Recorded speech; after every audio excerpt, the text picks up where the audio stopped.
Présidente, Madame le Ministre, mes chers collègues, notre pays est riche de ses 35 000 communes et nous le savons, les Français y sont particulièrement attachés, de par leur histoire, mais aussi par la proximité qu'elles incarnent. Je salue ce débat sur les enjeux de la France communale et l'avenir de la commune, profondément convaincue que la seule source d'efficacité des politiques publiques se trouve justement dans cette proximité si précieuse.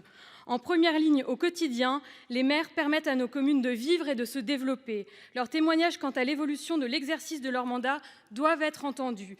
Complexification des procédures, multiplication des interlocuteurs, lenteur des réponses administratives, impossibilité d'anticiper le montant des aides publiques, sans oublier, cela a été dit, la perte d'autonomie fiscale ou encore le principe de libre administration des collectivités qui est malheureusement devenu une coquille vide. Cette complexification, cette recentralisation asphyxie l'exercice du mandat local. Pire, elle démotive, avec désormais souvent un sentiment qui prédomine, celui de la solitude, celui de l'impuissance des maires et des élus locaux. Madame le ministre, comment se fait-il que dans notre pays, la volonté de simplification se transforme en complexification, que la multiplication des agences d'État censées aider les communes se transforme in fine en un patchwork totalement incompréhensible? Comment se fait-il que là où la dématérialisation pourrait conduire à gagner du temps, elle se transforme en un éloignement progressif de l'humain qui doit pourtant rester au cœur de toute action? Les exemples sont nombreux, la réorganisation des finances publiques avec un éloignement des services, mais également l'accès aux différentes dotations de l'État avec des appels à projets qui foisonnent et une complexification notamment avec le fonds vert.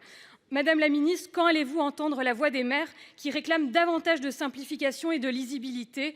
Entendez-vous regrouper les différentes dotations, DETR, DSIL, fonds vert, plutôt que de poursuivre une politique de l'État en silo qui génère chez les élus locaux de l'incompréhension, voire de la perte de confiance entre l'État et les collectivités? Si. Madame la ministre. Bon. Merci madame la présidente, madame la sénatrice Schalck. J'ai envie de vous dire que j'ai déjà répondu à la totalité de vos points. C'est un peu l'inconvénient d'arriver après que j'ai déjà répondu. Moi, je vous sens effectivement considérer que notre gouvernement n'écoute pas et n'est pas à l'écoute des communes. Je ne partage évidemment pas ce point de vue. J'ai développé à quel point la DGF avait augmenté, à quel point sur l'investissement on avait mis 2 milliards de plus cette année, à quel point les gens se saisissent du fonds vert. Oui, il peut être amélioré en termes de simplification. Oui, il y a de l'ingénierie dans le fonds vert et il y a de l'investissement. Oui, la première page avec ses 14 critères est extrêmement simple, mais les documents que l'on doit fournir derrière sont un peu plus compliqués.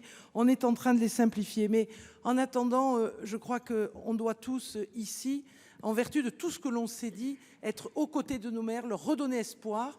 En tout cas, vous avez des préfets et des sous-préfets qui sont vraiment dans l'action et au service des élus locaux. Et vous avez un gouvernement qui est en total soutien des élus locaux. Donc je ne peux que vous encourager à véritablement demander aux maires de votre département de se rapprocher s'ils sont effectivement en difficulté, soit des services de l'État en région, soit de mon ministère, pour essayer de faire en sorte que le verre soit perçu comme à moitié plein et pas à moitié vide. Des axes de progrès, on en a forcément et on les travaillera ensemble. Merci. Merci. La parole est à monsieur Éric Kerrouche.